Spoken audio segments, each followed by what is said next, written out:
आज आपण जाणून घेणार आहोत एनए बद्दल संपूर्ण माहिती।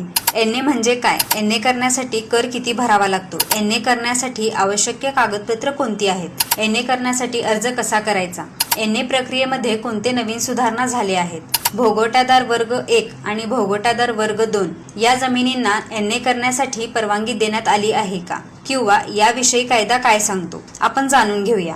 या सगळ्या मुद्दे पूर्ण व्हिडिओमध्ये संपूर्ण माहिती दिली आहे। कृपया संपूर्ण व्हिडिओ पहा म्हणजे व्यवस्थित माहिती मिळेल।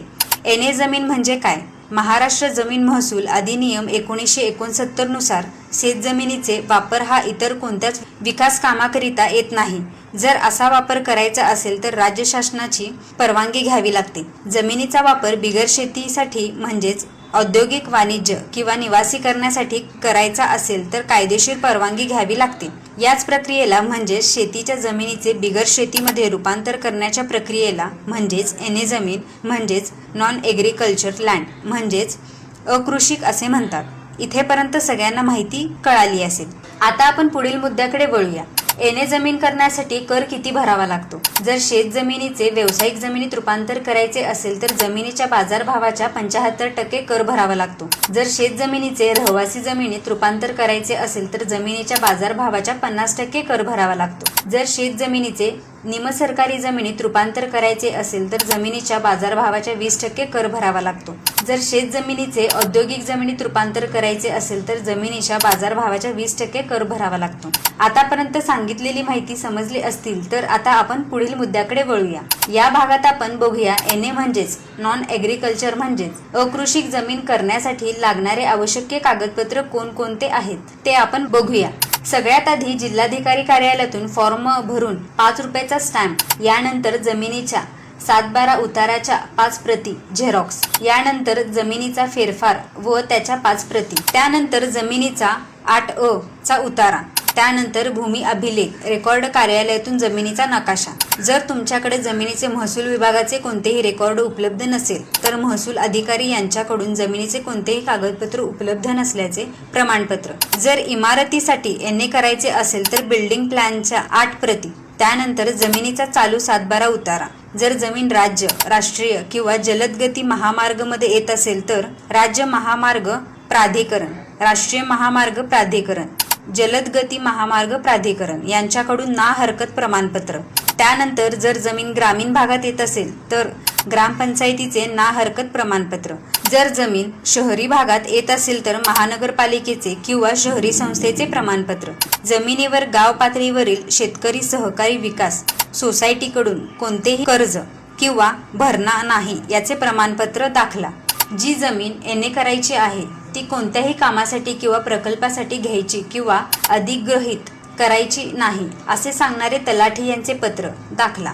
बॉम्बे वहिवार कायद्याअंतर्गत 4363 नुसार परवानगी म्हणजेच जर जमीन बॉम्बे वहिवार आणि शेती कायदा 1948 अंतर्गत असेल तर 4363 नुसार परवानगी असलेला दाखला किंवा प्रमाणपत्र लागेल।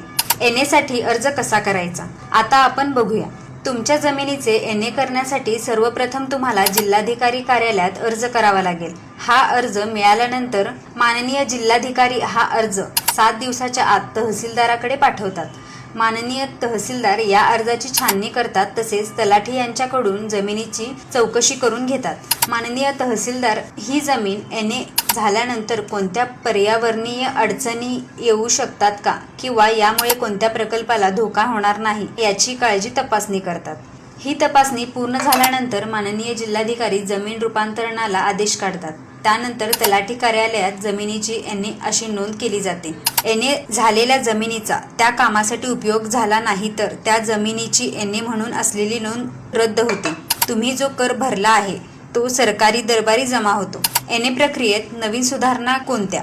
महसूल विभागाच्या नवीन निर्णयानुसार जर एखाद्या प्लॉटवर किंवा भूखंडावर बांधकामासाठी परवानगी आधीच मिळाली असेल तर अशा प्लॉटचा एनए करण्यासाठी स्वतंत्र परवानगी आवश्यकता नसेल। याआधी जर तुम्हाला एखाद्या प्लॉटवर बांधकाम करायचे असेल तर विभागाकडून परवानगी घ्यावी लागत असेल। बांधकामासाठी नियोजित प्राधिकरणाकडे एनए करण्यासाठी महसूल विभागाकडे अर्ज करावा लागत असेल। यासाठी वेळ आणि पैसा दोन्ही खर्च होत असे। पण आता नवीन सुधारणानुसार नियोजन प्राधिकरण विभागालाच एनएची सनद देण्याचा अधिकार दिला आहे। तुम्हाला जर बांधकामाची परवानगी घ्यायची असेल तर तुम्ही तेथे बांधकामाची परवानगी घेत असतानाच त्याच प्राधिकरणाकडून त्याच ऑफिसमधून NA साठी सुद्धा परवानगी घेऊ शकता. तुम्हाला NA ची परवानगी घेण्यासाठी वेगळा असा महाराष्ट्र राज्य जमीन महसूल विभागाकडे अर्ज करायची आवश्यकता नाही. बांधकाम परवानगी व्यवस्थापन प्रणालीनुसार ऑनलाईन पद्धतीने NA सनद देण्याचे काम सुरू होणार आहे. महाराष्ट्र जमीन महसूल संहिता 1966 नुसार जर तुम्ही राहत असलेल्या क्षेत्रामध्ये अंतिम विकास आराखडा प्रसिद्ध झाला असेल तर अशा क्षेत्रातील जमीन NA करण्यासाठी स्वतंत्र परवानगीची गरज असणार नाही. तुम्ही राहत असलेल्या क्षेत्रासाठी प्रारूप प्रादेशिक योजना तयार करण्यात आली असेल. या क्षेत्रातील जमिनीचा वापर अकृषिक NA करण्यासाठी केला जातो.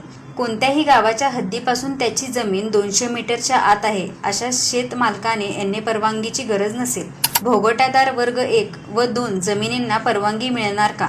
सर्वप्रथम भोगोटादार वर्ग 1 च्या ज्या जमिनी आहेत त्याचा मालक स्वतः शेतकरी असतो. त्या जमिनीच्या खरेदी विक्रीवर सरकार निर्बंध नसतात. परंतु नवीन सुधारणानुसार भोगोटादार वर्ग 1 च्या जमिनीबाबत बिल्डिंग प्लॅन मॅनेजमेंट सिस्टीम प्रणालीत गरज असेल तर प्रथम रूपांतर कर वसूल केला जाईल आणि त्यानंतर बांधकाम परवानगी सोबत अकृषिक NA वापराची सनद दिली जाईल. भोगोटादार वर्ग 2 च्या जमिनीवर हस्तांतरणासाठी शासनाचे निर्बंध असतात. म्हणजेच अधिकाऱ्याच्या परवानगीशिवाय खरेदी विक्री होत नाही. नवीन सुधारणेनुसार भोगोटादार वर्ग 2 च्या बाबतीत नजराना आणि इतर शासकीय रकमेची देणी दिल्यास व तहसीलदाराची परवानगी दिल्यास बिल्डिंग प्लॅन मॅनेजमेंट सिस्टीम प्रणाली अंतर्गत बांधकाम परवानगी दिली जाईल आणि त्यासोबतच अकृषिक NA सनद देखील दिली जाईल.